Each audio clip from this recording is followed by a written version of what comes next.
السلام علیکم دوستانو، په دې هیله چې روغ جوړ به یاستئ.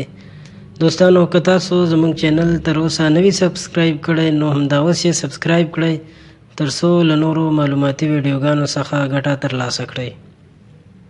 دوستانو دا د یو ځوان کیسه ده، ویډیو را سره تر پایه وګورئ.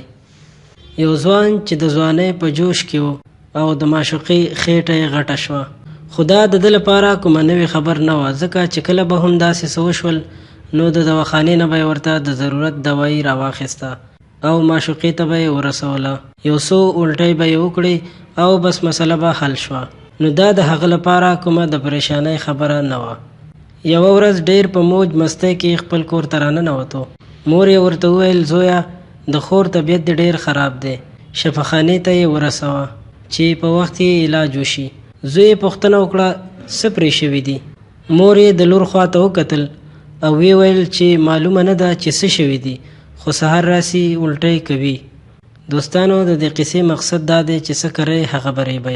د چا خور لور ته چې دوکه ورکړئ نو ستا خور لور ته به خلک دوکه ورکوي. له دې وجې نه زنا ته نه نکاح ته ترجیح ورکړئ.